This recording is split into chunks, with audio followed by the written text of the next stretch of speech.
I thought the worst betrayal would come from a stranger, but it came from inside my own home. One morning, 2 police officers knocked on my door and told me someone inside claimed I didn't belong there. The call wasn't from a criminal, it was from my mother-in-law. And the part that still chills me? She truly believed she could take everything from me with one lie. If you enjoy real-life stories with hard truth and cold justice, subscribe now and stay with me. I used to think the best part of my day was the quiet 10 minutes before anyone else woke up. Coffee in one hand, phone in the other. I'd stand by the kitchen window and check the weather like it meant something. Atlanta mornings could be sticky even in spring, but I didn't mind. That little routine made me feel like I still had control over my life. Like the house, the job, the marriage, like all of it was still mine to hold together. I worked as a logistics supervisor for the city's transit contractors, the kind of job that didn't get applause but kept things running. I was good at it. People trusted me because I didn't talk too much, didn't panic, didn't make promises I couldn't keep. If a shipment got delayed or a crew didn't show, I handled it. If a driver called in sick, I found a fix. It wasn't glamorous, but it gave me something I'd been missing for a long time: respect. By the time I came home in the evenings, my shoulders usually felt like concrete.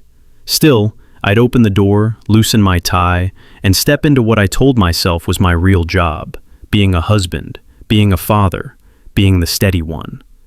That house in Southwest Atlanta had my name on the deed. I signed for it. I paid for it. I handled every repair, every tax notice, every utility bill that crept up without warning. But I didn't talk about it like it was mine. I kept saying, "our home." That word made things easier. It made it sound like I wasn't keeping score, like I wasn't the kind of man who held money over people's heads. I grew up around men like that. Loud men. Men who used their wallets as weapons. I promised myself I'd never be one of them. So, when my mother-in-law needed a place to stay for a little while, I didn't hesitate. When that little while turned into months, I didn't press. When she brought her habits into my home, like luggage she never planned to unpack, I swallowed my irritation and reminded myself I was doing the right thing. Family is family, that's what my wife would say, and I wanted peace. I needed it. I'd already lived through enough noise. The cracks didn't show up all at once. They came in small ways, the kind you could ignore if you stayed busy. Like how she'd rearrange my kitchen cabinets while I was at work, then act surprised when I couldn't find anything. "You're welcome," she'd say, smiling like she'd improved my life. Or how she'd speak to me like I was a guest in my own house. "Don't leave your shoes there," she'd snap, pointing at the mat by the door. "This isn't a frat house." I'd stare at her for a second, then look away. It wasn't worth it. Not to me. My wife would be in the hallway, hearing everything, not saying a word.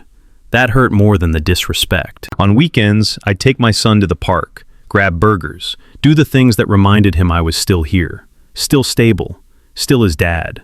I'd come back to find the living room full of her friends, loud and comfortable, using my furniture like it belonged to them.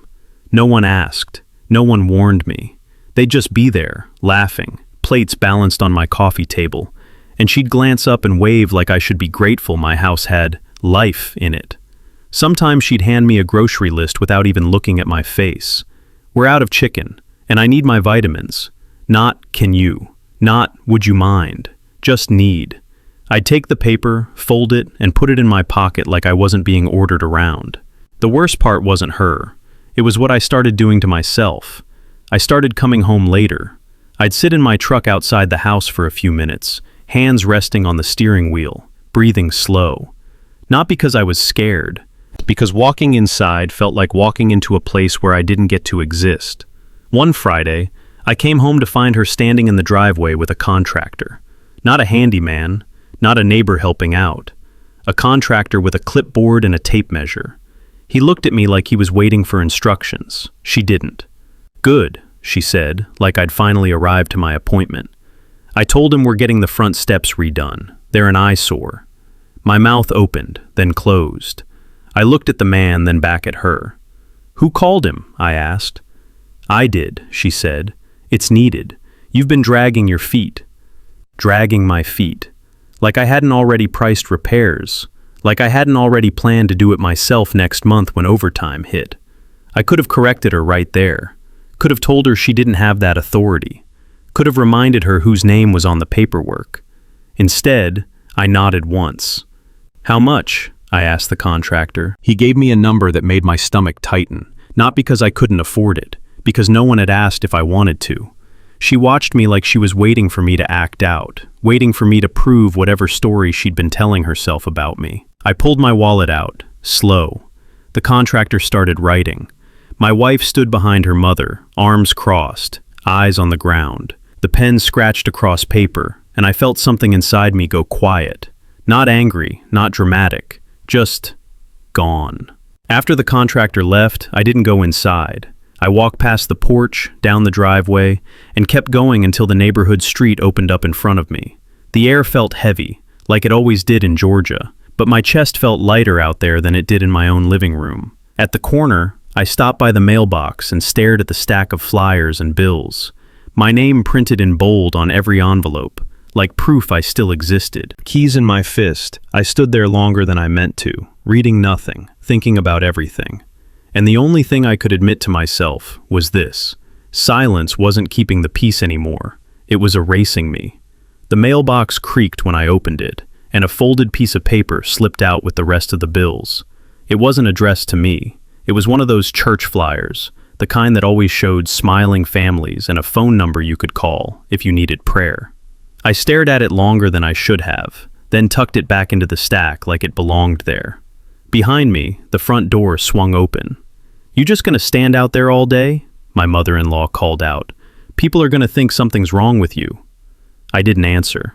I walked inside, set the mail on the counter, and reached for a glass. Water first. Always water first. It gave my hands something to do. She stayed in the doorway, arms folded, watching me like she owned the air in that room. "That contractor said you were acting funny," she added. "Like you didn't even know what was going on." I kept my face neutral, but my jaw tightened on its own. "I knew," I said. "I just didn't agree." She let out a laugh, quick and sharp. "You don't have to agree with everything. This house needed fixing." That word again, needed. Like she was the authority on what my house required. Like she was the one who paid the note. My wife came in from the hallway, hair tied up, phone already in her hand. She glanced between us, then looked down at the screen like it was safer. "We're not doing this tonight," she murmured. I wanted to ask her who "we" was. Instead, I took my glass and walked past them into the living room. The TV was on, loud. Some reality show where people screamed at each other in kitchens bigger than mine. My mother-in-law loved those shows, said they made her feel normal. I sat down pretending to watch and felt my phone buzz in my pocket. A text from my wife's cousin. "Heard y'all having issues. Don't let Mama Sheila run you." I didn't reply. I didn't even know what to say. Because that was the thing. Once something happened in that house, it didn't stay in that house. It leaked out through phone calls, through checking in, through family group chats that didn't include me, but somehow still revolved around me. Everybody had an opinion. Everybody had a version. And by the time I heard it, I was already the villain in someone else's story. The next morning, I went out to take the trash to the curb, and Mrs. Landry from next door was already outside in her robe, watering flowers that didn't need watering. She looked up and gave me a smile that didn't reach her eyes. "Morning," she said, dragging the word out. "Everything okay over there?" I nodded. "We're fine." She tilted her head like she didn't believe me. "I heard some raised voices last night, just making sure." I knew exactly where she got that from. My mother-in-law loved a porch conversation, loved turning private tension into public entertainment. "Appreciate it," I said, and rolled the bin down the driveway. Her gaze followed me the whole time. By Monday, the pressure had shifted from the neighborhood to my own family. My sister called on my lunch break, not even saying hello before she asked what was going on. "You letting folks run you out your own house now?" she said. I leaned back in my office chair and looked at the wall calendar above my desk. Dates circled in red, deadlines, meetings, inspections. Everything had order here. Everything had rules. At home, nothing did. "It's not like that," I told her. "Then what is it like?" she snapped. "Because people talking, and you know how it goes. If you don't speak, they speak for you." I swallowed the response that rose up too fast. I didn't want to hear my own voice shaking. Not at work, not anywhere. I'm handling it, I said. My sister scoffed. That's what you always say. She hung up before I could explain. That afternoon, I was walking back to my truck when a familiar voice called my name. Marcus. I turned and saw Henry standing near the loading dock, leaning against the concrete pillar with his hands in his jacket pockets. He was older than me by maybe 10 years, one of those men who didn't waste words and never raised his voice. He'd been at this job longer than I'd been alive, and everybody treated him like a quiet anchor. I didn't ask why he was there. Henry showed up when he felt like something needed attention. You got a minute? He asked. I nodded and unlocked my truck, but Henry didn't climb in. He stayed outside, looking at me through the open door. You been off lately, he said. I shrugged. Home stuff. Henry nodded once, like he'd already guessed. Let me tell you something, he said, voice low. A man can lose a lot trying to keep the peace, especially with people who don't want peace. They want control. I didn't respond. My throat felt tight, but not from anger, from the way that sentence landed right where it hurt. Henry shifted his weight, eyes steady. You're a good man, he continued. That's why they testing you. And every time you stay quiet, you teach them what they can get away with. I stared at the steering wheel, fingers wrapped around the key. I'm not trying to fight my wife's family, I said. You don't have to fight, Henry replied, but you do have to stop surrendering. He tapped the side of my truck lightly, like he was knocking on a door. Make it about facts, paper, boundaries, not feelings. Feelings will drown you. He walked away after that, leaving me sitting there with my engine off and my mind moving faster than it had in days. A message came through on my phone while I stared at the dashboard. My wife's mother had posted something in her church group, a vague paragraph about ungrateful men and women being mistreated under their own roofs. No names, but everybody knew. I watched the little thumbs-up icons multiply under her post. Comments, too. Praying for you, sis. Some men don't appreciate a good woman. Don't let him make you feel small. My hands stayed still, but my stomach rolled like I'd swallowed something bad. I put the phone down, started the truck, and drove home in silence, already knowing the minute I stepped through that door, I'd be walking into a story that had been written without me. The house was louder than usual when I walked in. Not music, not laughter, just the sound of people moving like they had somewhere to be, like the place belonged to them and they were late for something important. My mother-in-law's voice floated from the kitchen, sharp and quick, cutting through everything else. He don't like nobody asking questions, she was saying. That's why he act the way he do. A second voice answered, softer. But you said the house was yours. I stopped near the hallway, keys still in my hand. My mother-in-law didn't lower her voice. She never did. It is, she replied. It's been in the family. He just don't know how things really work. My fingers curled tighter around the keys. The metal pressed into my palm. I stepped into the kitchen. Two women stood near the counter, one of them holding a bowl of fruit like she was about to leave with it. My wife leaned against the stove, eyes fixed on her phone, face blank like she was tired of everybody. My mother-in-law looked up and smiled too wide. Hey, baby, she said. You hungry? I didn't answer that. Who are they? I asked. She waved a hand like it didn't matter. Just church sisters. They came to check on me. One of the women shifted, suddenly uncomfortable, and set the bowl down like it weighed too much. We were just going, she said. My mother-in-law nodded like she was dismissing employees. I'll call you later. They left quickly, and the door clicked shut behind them. I turned toward my wife. You hear what she just said? I asked. My wife's shoulders lifted in a small shrug. She talks, she muttered. You know how she is. She said the house was hers, I said, keeping my voice even. She said I don't know how things work. My wife finally looked at me, eyes tired, not angry. Marcus, she said, like she was talking to a child. She's stressed. You're making it worse by reacting. Reacting. That word hit me harder than her mother's lie, because it meant my wife thought my concern was the problem, not the disrespect. It meant I was being asked to swallow something that wasn't mine to swallow. My mother-in-law walked past me, bumped my shoulder on purpose, and opened the pantry. We need more rice, she announced. And I told your wife we're hosting Bible study Thursday. I stared at her back. "Who said yes to that?" I asked. She didn't turn around. "I did," she said. "This house needs the Lord in it." My jaw flexed. A laugh almost came out, but it wouldn't have been a happy one. My wife spoke before I could. "It's just one night," she said. "Let it go." I walked out of the kitchen without another word, went into my small office room and shut the door. The lock clicked. That sound should have felt like relief. Instead, it felt like I was locking myself inside my own life. I sat at the desk and opened the bottom drawer where I kept the important stuff: mortgage statements, tax receipts, insurance papers, repair invoices. Every time I needed something, I pulled it from there. Simple. The drawer slid out, empty. I stared at it, blinking once, then twice. Maybe I'd moved the papers. Maybe I'd taken them somewhere else and forgot. That's what my mind offered first, because the other possibility felt too ugly. I got up and opened the closet. Nothing. Checked the file cabinet. Nothing. My chest tightened, but my hands stayed steady. I didn't storm out. I didn't slam doors. I stood there and made myself think. I walked back to the kitchen. My mother-in-law was washing dishes, humming like she'd just won something. "Where are my papers?" I asked. She kept washing, slow and deliberate. "What papers?" she said. "The mortgage, the deed, the tax records," I said.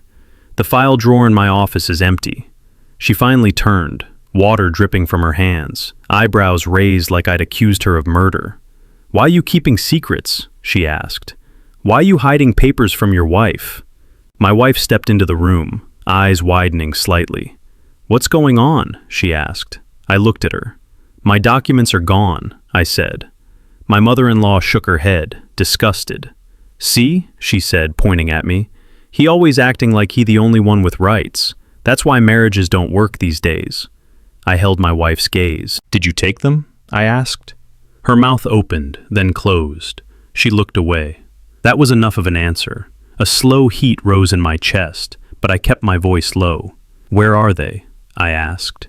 My wife rubbed her forehead. "Mom said we should keep everything together," she said. "In her room, so nothing gets lost." I stared at her for a long moment. "In her room," I repeated. My mother-in-law crossed her arms. "I'm the elder," she said. "I'm protecting this family." I nodded once, not because I agreed, but because I understood something I hadn't wanted to face. This wasn't about organization. This was about control. I walked back to my office room and shut the door again.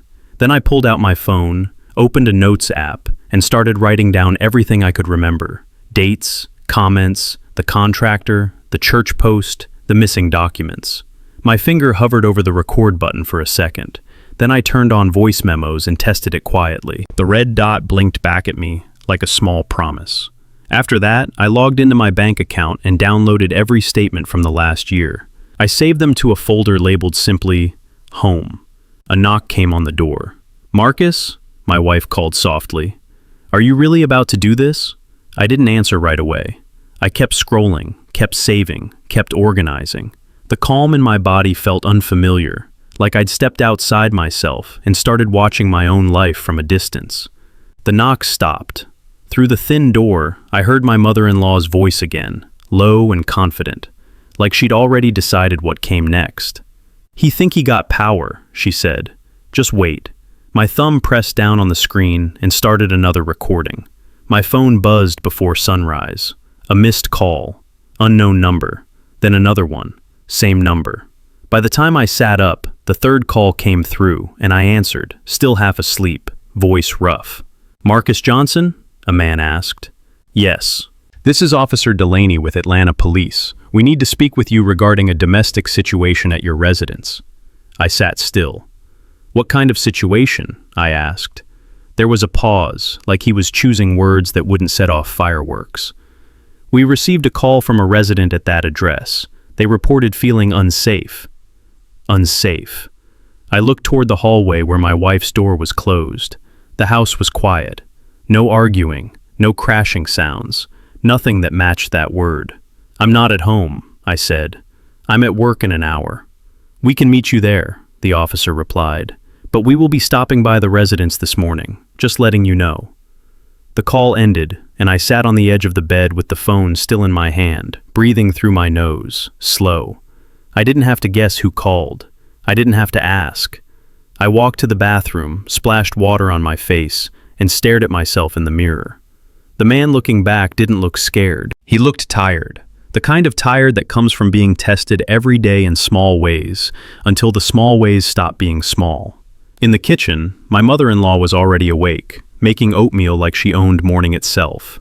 She glanced up when I walked in, calm as ever. "You leaving early?" she asked.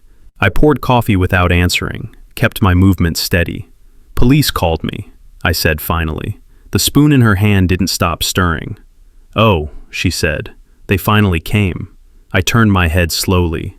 "You called them." She shrugged like it was paperwork. "I did what I had to do. You've been acting unstable. You locking doors, recording people. That's not normal." My fingers tightened around the mug. "You told them you feel unsafe," I said. "Because I do," she replied, meeting my eyes. "This is my daughter's home too. You don't get to intimidate us." My wife walked in wearing a robe, hair wrapped, rubbing her eyes. "What's going on?" she asked. Her mother didn't hesitate. "He's threatening this family," she said. "He's been acting crazy. I called the police so there's a record." My wife's face changed. Not shock, not anger, something quieter, like she'd been expecting it. She looked at me. "Marcus, why are you recording?" she asked. That question hit me harder than the word crazy, because she didn't ask if her mother lied. She didn't ask why her mother would bring police to our door. She asked me why I was protecting myself. I set the mug down. "I'm going to work," I said. My mother-in-law smirked. "Good," she said. "Go on. We'll be here when you get back." I drove to the office with both hands on the steering wheel and the radio off. Traffic moved the way it always did, like nobody had time for your personal mess. That was the only thing that felt normal. At the lot, I saw Henry again. He stood outside the building, watching me pull in like he knew. I got out of the truck and he walked toward me. "You got that look," he said, like something crossed a line. I didn't waste time.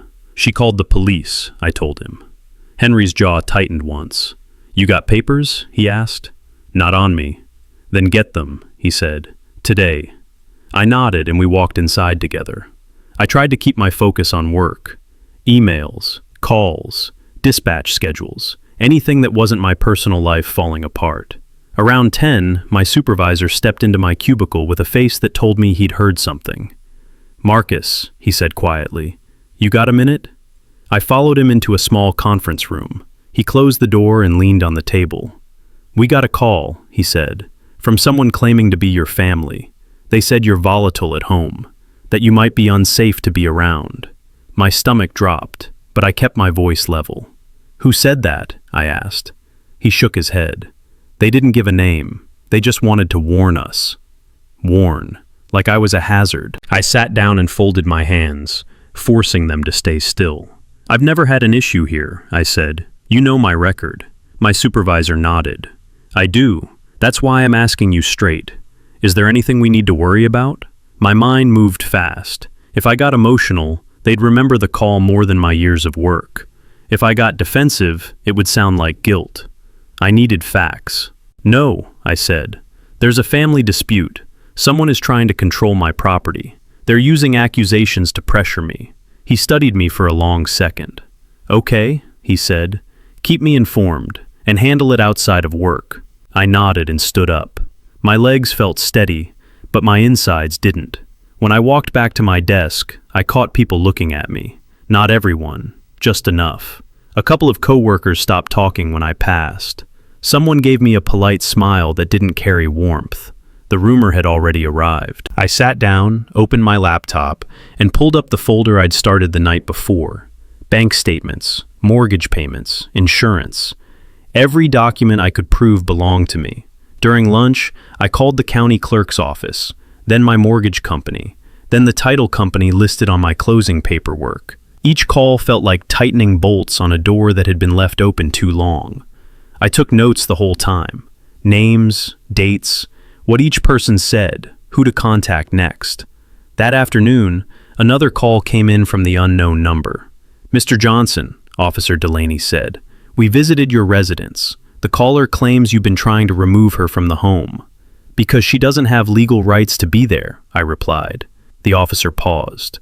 That's a civil matter, he said, but I'm advising you to keep things calm. She also stated she has documents showing an ownership interest. My grip tightened around the phone.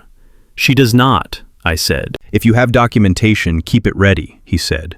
This could escalate. When the call ended, I stared at my screen and realized my mother-in-law wasn't just running her mouth anymore. She was building a case, a story, a paper trail, and she'd already started with the police and my job, two places where my reputation mattered more than my feelings. I opened a fresh document and started listing every single thing I needed to secure, starting with one word at the top. D-E-E-D. My finger hovered over Henry's contact, then I clicked call. Henry answered on the second ring. Yeah, he said, like he'd been waiting. I need help, I told him, not advice. I need steps. A short pause, then his voice shifted into work mode. Meet me after you get off, he said. Downtown. I'll bring someone.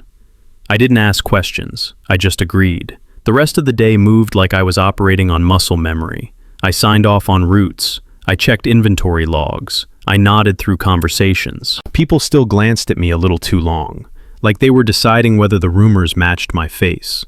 I kept my head down and made sure nothing in my work gave anyone a reason to believe the worst. When 5 o'clock hit, I drove straight into the city. Henry told me to park near a small office building off Peachtree Street. Nothing fancy, just a glass door, a directory plaque, and a lobby that smelled faintly like printer toner. He was waiting outside with a woman in her late 30s, hair pulled back, briefcase in hand. This is Denise, Henry said, real estate attorney. She helped my cousin when his ex tried to pull some mess. Denise shook my hand firm and steady. Marcus, she said, let's get you out of panic and into facts. Her office was on the second floor, small, clean, organized. The kind of place where people came when they were done arguing and ready to end things. Denise didn't waste time with sympathy. Tell me what happened, she said, clicking a pen. I told her everything. The contractor, the missing documents, the police call, the call to my job, the way my wife kept asking me to calm down instead of asking her mother to stop. Denise listened without interrupting. When I finished, she nodded once and slid a notepad toward me. First, she said, you need to stop thinking this is a family disagreement. It's not. My stomach tightened. She's my wife's mother, I said. I'm not trying to destroy anybody. Denise didn't blink. She's trying to destroy you, she replied. And she's doing it in a way that benefits her. That's not emotion, that's strategy. Henry leaned back in his chair, arms crossed, eyes on me like he wanted to see if I'd finally accept what was in front of me. Denise kept going. If she removed your paperwork, that's not just disrespect, that's interference. If she called police and claimed ownership, she's laying groundwork for a civil fight. If she called your job, she's attacking your stability. She looked down at her notes. That's not a mother-in-law being dramatic. That's someone trying to take control of an asset. My chest felt cold, not fear, more like clarity I didn't want. Denise opened a file drawer and pulled out a standard form. Do you have access to the deed? She asked. Not at home, I said. She moved everything into her room. Denise's eyes narrowed. Okay, she said. Then we request a certified copy from the county. We verify the title. We check if there's been any lien, any quitclaim attempt, anything filed without your knowledge. I leaned forward. Can she do that? I asked. Not legally, Denise said, but people try. And when they try, it creates confusion. Confusion is leverage. I exhaled slowly. My hands stayed steady on my knees, but my heart was running. Henry spoke, voice low. That's why I told you. Paper, boundaries, facts. Denise tapped her pen on the desk. Next question, she said. Do you want them out of the house? The question landed heavy. I stared at the table for a second, then looked up. My first instinct was to say no, to soften it, to protect the image I'd been trying to maintain, the calm husband, the man who didn't turn family into enemies. But another part of me remembered my son sitting on the couch 2 nights earlier, hearing his grandmother call me unstable, hearing my wife say nothing. That part of me didn't feel like protecting anyone. Yes, I said, I want them out. Denise nodded like she'd expected it. Good, she said, because you can't defend your life while sharing a roof with people trying to rewrite it. She started outlining steps, written notice, time frames. If they refused, formal eviction through the court. No shouting, no threats. Everything documented, everything done clean. You keep your cool, she said. Let the system do the talking. I listened, taking notes, but my mind kept drifting to my wife, to the way she'd looked away when I asked about the missing documents. Denise watched me for a moment, then spoke softer. Your marriage is separate from your property rights, she said. But understand this, if she's allowing her mother to move against you, she's part of the problem. I swallowed. She's my wife, I said, like the words could still mean something. Denise didn't argue. She just slid a business card toward me. Call me tomorrow, she said. We'll pull the deed first thing. Then you'll know exactly what you're standing on. Henry walked me out afterward. We didn't talk much in the lobby. The elevator dinged, doors opened, and we stepped into the evening traffic. Outside, Henry stopped near my truck and looked at me. You got soft spots, he said. Ain't nothing wrong with that. But you better stop letting people use them like handles. I nodded once. On the drive home, my phone kept buzzing. Missed calls from my wife. A text from my sister. Why your mother-in-law telling folks you abusive? Another from a cousin I barely spoke to. Praying for your wife. Hope you get help. I didn't respond. I didn't defend myself to people who had already chosen their version of me. When I pulled into my driveway, the porch light was on like a spotlight. My mother-in-law was sitting on the front steps, arms folded, waiting. She looked calm, almost satisfied, like she'd won something just by forcing me to come back. I got out of the truck and walked past her without speaking. She called after me, voice sweet and sharp at the same time. You can't lock me out, Marcus. This is my daughter's home. I paused at the door, keys in my hand. Inside, my wife's voice carried from the living room, talking to someone on speakerphone. He's been different, she was saying. I don't know what's going on with him. My fingers tightened around the key, and I slid it into the lock anyway. The key turned, and the moment I stepped inside, the living room went quiet for half a second. My wife was on the couch with her phone on speaker, voice mid-sentence. She froze, then kept talking like I wasn't there. I'm telling you, he's just different lately, she said. He doesn't even talk to us. Her mother sat in the armchair across from her, chin lifted, watching me like she'd already decided how this would end. I walked past them without stopping, headed straight to my office room, and closed the door behind me. No slam, no drama, just a clean click. On the desk, my laptop screen glowed with the folder I'd started building. Home. Inside it were statements, screenshots, scanned receipts, a timeline of incidents typed out like an incident report. I added one more note. Police call, Officer Delaney, date and time. The voice memo app was still open from earlier. I didn't hit record, not yet. I just left it ready. A knock came, light and quick. Marcus, my wife said through the door, are you really doing this? I didn't answer. I opened my email and searched for the closing documents from when I bought the house. Title company, mortgage lender, county tax office. Every message that proved my name belonged to that property. Some attachments were too big to download on my phone, so I saved them to the cloud. The knock came again.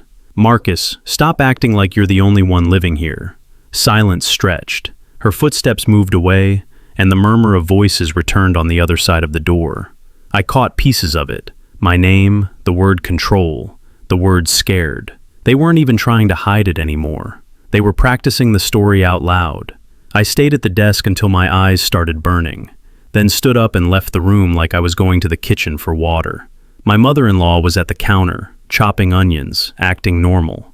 You ignoring your wife now? She asked without looking up. I opened the fridge and grabbed a bottle of water. I'm busy, I said. She snorted. Busy making files like you a lawyer? I twisted the cap off, drank slowly, and kept my face calm. Busy keeping track, I replied. That made her pause, just a fraction. The knife stopped, then started again. You think you're smart, she said, but you don't know who you're dealing with. I didn't argue. I walked back to the office and shut the door again, heart steady, mind working. The next morning, I called Denise before I even left for work. She picked up with the same focused tone. "Morning," she said. "You ready?" "Yes," I answered. "What do you need from me?" "Your ID," she said. "And I'm pulling the deed today. Certified copy. We'll check the title history too." At lunch, I drove downtown to the Fulton County Clerk's office. The building was crowded, fluorescent lit, full of people waiting for paperwork that decided their futures. I took a number and stood in line like everyone else. When my turn came, I handed over my license and filled out the request form. The clerk asked a few questions, typed fast, then slid a receipt toward me. "You can pick it up in 45 minutes, she said. I sat in a plastic chair and stared at the wall while time crawled. A man nearby argued into his phone about child support. Someone else complained about parking tickets. No one looked at me. No one cared about my story. That was the comfort of a place like that. Your pain wasn't special. When the certified copy finally landed in my hands, I felt my shoulders loosen, just slightly. My signature sat on the page, bold and undeniable. I took a photo of it and texted it to Denise. Her reply came quick. "Good. Now we build around this." Back at work, I locked the deed copy inside my glove compartment before I even stepped out of the truck. It felt paranoid. It also felt necessary. That evening, I stopped at a UPS store and rented a small P.O. box. I changed my mailing address for anything tied to the house. Mortgage statements, insurance, tax notices. No more paperwork going into a home where someone could organize it into their own bedroom. Over the next few days, I moved carefully. I didn't announce anything. I didn't threaten. I just watched. I noticed my mother-in-law picking up the mail before I got home. I noticed her asking my wife questions in a low voice whenever I walked into a room. I noticed her phone always in her hand now, like she was ready to document me the way I'd started documenting her. One night, I came out of the shower and saw my office door slightly open when I knew I'd closed it. I stepped in and found the desk drawer pulled out an inch.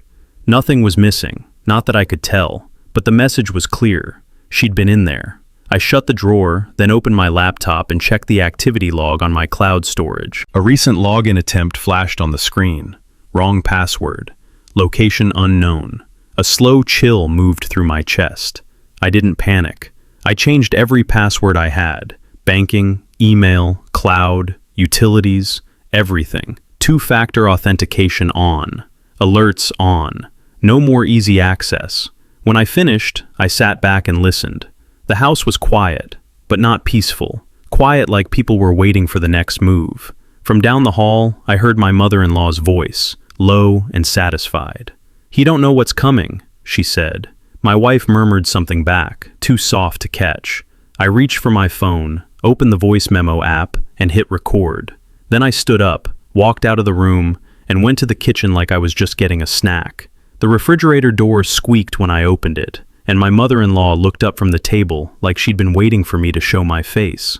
She had my son's homework spread out in front of her, not helping him, correcting him. Red pen in hand like she was grading a stranger's child. My son sat across from her with his shoulders hunched, eyes down, trying to stay invisible. "You're doing it wrong," she said to him. "Your father don't even check your work, does he?" I set the yogurt cup on the counter. "Leave him alone," I said, quiet but firm. She smiled like she enjoyed the way my voice sharpened. "I'm trying to help," she said. "Somebody has to." My son glanced up at me for half a second, then went back to the paper. That look stayed with me.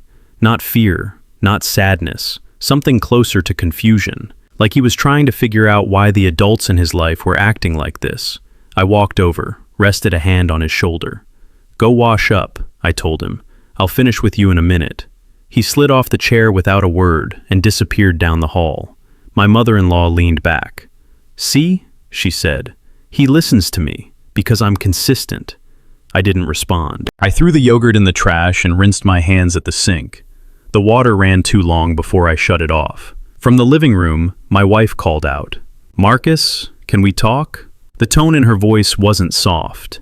It had that brittle edge that comes when someone's already decided you're the problem. I walked into the living room. She stood near the couch with her phone in hand, thumb hovering over the screen like she was ready to call someone the second the conversation went the wrong way. Her mother followed behind me and took her seat like a judge returning to the bench. "I got a call today," my wife said. I waited. From your supervisor, she continued. He said you've been distracted. He asked if everything is okay. I blinked once. He called you? I asked. My wife's eyes flicked away. Mom gave him my number, she said like it was nothing. He was just checking in. A slow heat rose in my chest, but it didn't explode. It settled, heavy, controlled. So my job is calling my wife because your mother called them first, I said. That's where we are now. My wife crossed her arms. You're making it sound worse than it is, she snapped. Everyone is worried about you. Her mother let out a little sigh, dramatic and practiced. We're scared, she said. We don't know what you're capable of anymore. I stared at her, then at my wife. Scared of what? I asked. My wife lifted her chin, voice louder now. You're recording people. You're locking doors. You're acting like we're your enemies. I nodded slowly, like I was taking in instructions at work. I'm protecting myself, I said, because the papers I kept in my office disappeared, because police showed up at my door, because my reputation is being dragged through the city. Her mother clicked her tongue. You keep saying papers like you got something to hide, she said. My wife stepped closer. Are you trying to kick my mom out? She asked. I didn't answer right away. That silence made her face tighten, like my quiet was proof. Because if you are, she said, I need to know, right now. I looked at her carefully. The woman I married stood in front of me, but she wasn't standing with me. She was standing between me and the truth. Your mom needs to stop making calls about me, I said, to the police, to my job, to anyone who will listen. My wife's mouth pressed into a hard line. She wouldn't have to, she said, if you weren't acting like this. Her mother nodded, satisfied. Exactly, she said. He wants control. That's what this is. A laugh almost escaped me, but it died before it came out. Control. They were accusing me of wanting control, in the one place where I'd let go of it completely. I walked toward the hallway, not because I was running away, but because if I stayed in that room another minute, I was going to say something that couldn't be unsaid. My wife called after me. Where are you going? To my room, I replied. Her mother's voice rose. Don't you shut us out. I kept walking. In my bedroom, I opened the drawer where I'd started keeping my certified copy of the deed and the notes Denise told me to keep. Everything was there, safe, for now. Then my phone buzzed again, a voicemail from an unknown number. I put it on speaker and listened. Mr. Johnson, a woman's voice said, this is Carla Simmons from Fulton County Family Services. We received a report regarding a child in your home, a concern about emotional safety and household stability. Please return my call as soon as possible. My stomach dropped so fast it felt like I'd missed a step on stairs. They brought my son into it. That wasn't rumor. That wasn't church talk. That wasn't neighborhood gossip. That was a report. My hands stayed steady, but my breathing changed. Shorter, tighter, like my body didn't want to accept what my mind already understood. I walked back into the living room with the phone still in my hand. My wife looked up immediately, eyes narrowing. What now? She asked. I held the phone out slightly, like evidence. Family Services called, I said. Somebody reported concerns about my son. Her mother's face didn't move. Not surprise, not guilt. Just a calm look that told me she'd planned it. My wife turned toward her. Mom, did you? Her mother cut her off. I did what I had to do, she said. That child shouldn't be in a house with a man who's losing his mind. My wife's mouth fell open. I stood there, hearing the words, watching them land, and feeling something in me shift into place. This wasn't a misunderstanding anymore. This wasn't family conflict. This was an attack. I looked at my wife, then at her mother, and I didn't raise my voice. I didn't plead. I didn't argue. I walked past them, grabbed my keys off the hook, and headed for the door to go pick my son up from his room. My son's bedroom door was half closed. I knocked once, then pushed it open. He was sitting on the edge of his bed with his backpack still on, like he'd been ready to leave if someone told him to. That alone made my throat tighten. Hey, I said, keeping my voice steady. Put your shoes on. He looked up at me, eyes wide. Are we in trouble? He asked. I walked over and crouched in front of him. No, I said. "We're not, but we're leaving for a little while." He didn't argue. He didn't ask where. He just stood up and did what I asked, because that's what kids do when adults stop feeling safe. In the hallway, my wife stepped in front of me. "Marcus, don't do this," she whispered. "You're making it look bad." I didn't slow down. "It already looks bad," I said. "Somebody called family services." Her eyes darted toward her mother in the living room, then back to me. "I didn't know she was going to do that," she said quickly. "I swear." I nodded once, like I accepted the information, but not the excuse. "That's the problem," I said. "You don't know what she's going to do, and you keep letting her do it." My mother-in-law raised her voice from the couch. "You can't take that child from his mother." I stopped at the front door and looked back. "He's my son," I said, "not your leverage." She stood up, face hard now. "You think you can play paperwork games?" she snapped. "You don't know what I have." I didn't respond. I opened the door and walked out with my son beside me, hand on his shoulder. No shouting, no back and forth, just movement. We drove to Henry's place across town. He lived in a quiet duplex with a small yard and no noise. He opened the door, took one look at my face, and stepped aside. "Come in," he said. My son sat on Henry's couch with a blanket over his legs, staring at the TV without really watching. Henry handed me a glass of water and nodded toward the kitchen table. "Talk," he said. I told him about family services, about the way my mother-in-law said it like it was nothing, about my wife standing there, frozen. Henry didn't react much. He just listened, then stood up and grabbed a folder from a drawer. "I kept this," he said, sliding it toward me, "because I've seen this before." Inside were copies of emails, screenshots, a name I recognized, Denise's name, attached to a thread from months ago. Henry pointed to one line. "She filed something," he said. "Not about the house, about benefits. She's been using your address as her legal residence to apply for assistance, food stamps, health coverage, maybe more." I stared at the page. My mother-in-law had been calling that house hers, not just in conversation.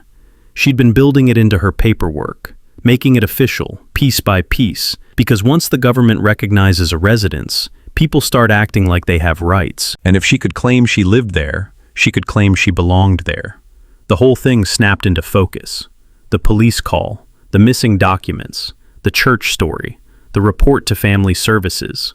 Every move wasn't emotional. It was calculated. Henry leaned forward.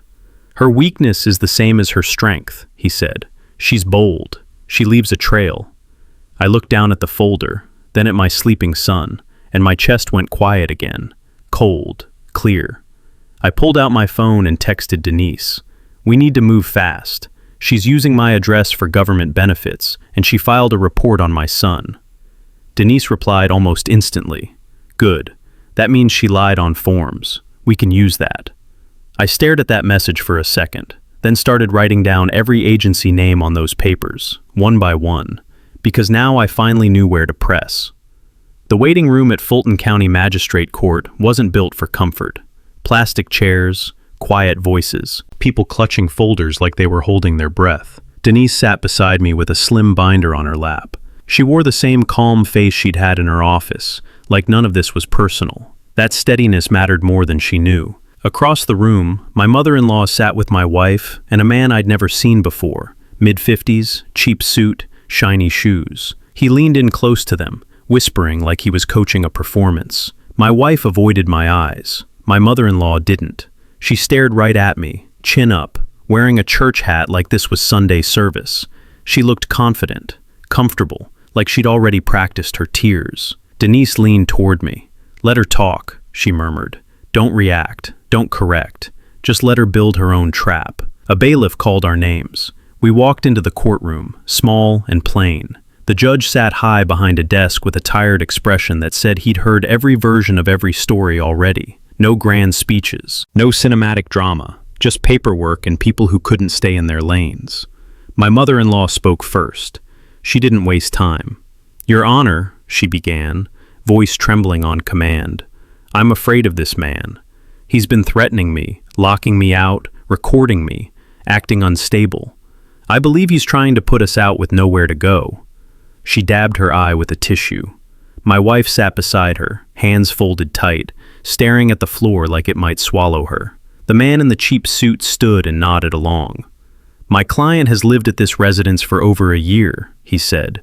"She has established residency, and she has reason to believe she has an interest in the home due to marital contributions and family arrangement."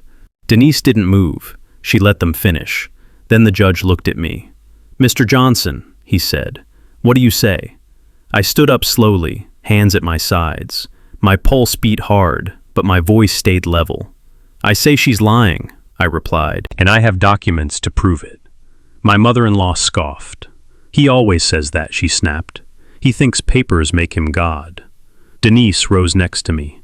"Your Honor," she said, "we have a certified copy of the deed, sole ownership. We also have records of mortgage payments exclusively from Mr. Johnson's account. Additionally, we have evidence of fraudulent claims made using his address as the primary residence for benefits, which is relevant to her alleged rights to the property." The judge held up a hand. "One thing at a time," he said. Denise walked forward and handed him the deed copy. The seal was stamped clean. My signature sat at the bottom like a line drawn in stone. The judge adjusted his glasses and read quietly. My mother-in-law's face shifted for the first time. "Not much. Just a flicker." "That's not the only paper," she said quickly. "He tricked my daughter. He promised her." Denise didn't argue. She simply handed over the bank statements. "Mortgage payments," she said. "Property taxes, insurance, all in his name, all from his accounts." The judge's eyes moved from the documents to my mother-in-law. "Ma'am," he said, "your name is not on this deed." My mother-in-law's voice rose. "Because he forced it," she cried. "He pressured us. He's abusive." Denise's tone stayed flat. "Your Honor, she also filed a report to Family Services alleging instability in the home. That report was made within 48 hours of Mr. Johnson securing certified ownership documents. It appears retaliatory." My wife flinched. The man in the suit cleared his throat, suddenly less confident. The judge leaned back. "Ma'am," he said again, firmer, "if you've made false claims to law enforcement or state agencies, you understand those are serious matters." My mother-in-law opened her mouth, but the words didn't land the way they used to. Her confidence cracked under the weight of the seal, the signature, the plain truth on paper. Denise didn't smile. She didn't gloat. She just closed her binder and waited. The judge glanced at me. "Mr. Johnson," he said, "you have the right to remove her from the property through proper process. I'm issuing an order granting you possession. She will need to vacate by the deadline or the sheriff's office will assist." My mother-in-law's head snapped toward my wife, as if expecting her to fix it. My wife stayed frozen. I nodded once toward the judge. "Thank you," I said. That was all. On the way out, my mother-in-law hissed my name under her breath, rage slipping through the cracks of her churchwoman mask. I didn't turn around. I walked straight through the courthouse doors with Denise beside me, my phone already in my hand as I typed one message to Henry. We got the order. Denise's car pulled out of the courthouse lot, and I sat in mine for a moment, with both hands resting on the steering wheel. The silence wasn't dramatic. It was ordinary, the kind of quiet you don't notice until you've lived without it. My phone buzzed twice. A message from Henry. "You did right. Come get your boy when you're ready." Another buzz. My supervisor. "Heard you handled it. Come see me Monday. No issues on our end." I didn't reply right away. I started the engine and drove across town to Henry's duplex. My son met me at the door wearing the same clothes he'd left in. He looked smaller than usual, like the last few days had pulled something out of him. I knelt down and straightened his collar. "You hungry?" I asked. He nodded. We stopped for food and ate in the car. He told me about a video game Henry had on his old console. He didn't mention his grandmother. He didn't mention my wife. I didn't bring them up either. Some things didn't need words yet. That weekend, Denise filed the notice the way she promised. Certified mail, proper timeline. No threats, no yelling, just paperwork that couldn't be talked over. My mother-in-law called me from an unknown number, voice shaky now. "Marcus, you can't do this," she said. "Where am I supposed to go?" I kept my tone flat. "You should have thought about that before you called Family Services on my child."